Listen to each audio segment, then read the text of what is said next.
Coming at number 10 is onius. I really enjoyed this release from onius. It gave me a very much nostalgic reminiscent vibes without context from the song, but purely on instrumentals and feeling. Although I don't stan them, I felt very comforted by the release. It's catchy and I enjoyed watching the stages as well.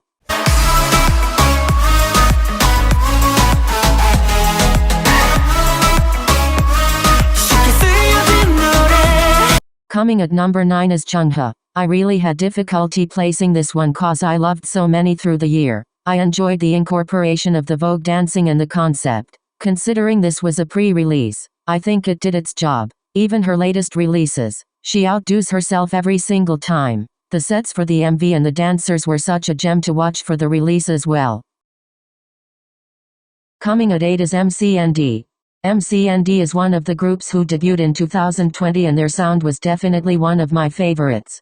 Of course, with hip-hop being such a large influence for the group with many other kpop groups, I like how they approach their debut release. Although I haven't been keeping up with them at the moment, I think this and their pre-release, Top Gang, stick well with me as a listener. At 7 is Sony What You Waiting For. With this song, the Black Label and Sony came in with a song that gave me your early 2000s Western pop star. It reminded me of the music I listened to growing up and where there were scenarios of me dancing around in my room. I can tell with the music production that's somewhat with what they were growing for, and I noticed that YG is reoccurring amongst the producers as well, bringing in that early to mid-2000s dance pop sound. I do have to say at first the choreography didn't click at first when I watched it, because in my opinion, it looked lackluster, but after a couple more watches, it clicked a little more.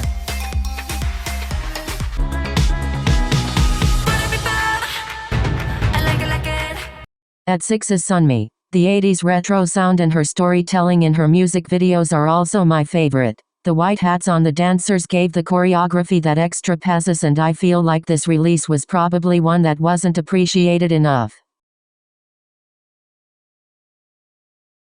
At 5 is Tomorrow by Together. Can't You See Me? The comeback is the third part of their Dream Chapter series. The synths and dark and gloomy sounds reflected my listening throughout the year. The music video was my favorite to watch as well. TXT explored friendships in the MV and the rest of the album was done so well. Big hit, and TXT does a really good job with synth use that I enjoy.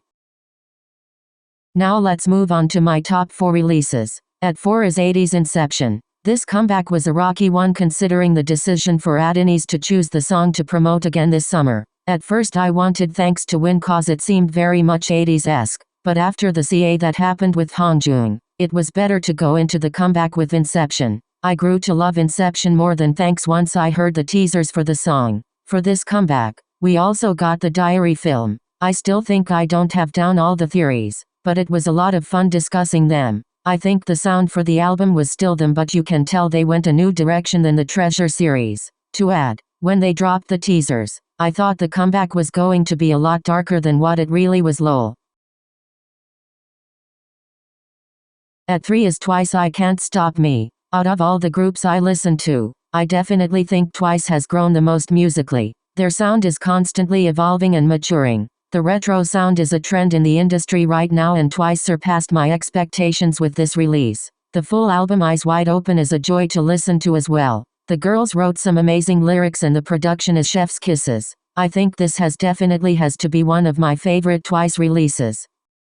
At 2 is ITZY Wannabe. This song comes in with the sound of a doll or music box being turned and Ryujin with the opening verse. How can we forget the shoulder dance? It's one of my favorite songs I listened to in 2020, and the overall message made me feel great too. ITZY is one of my alts as well.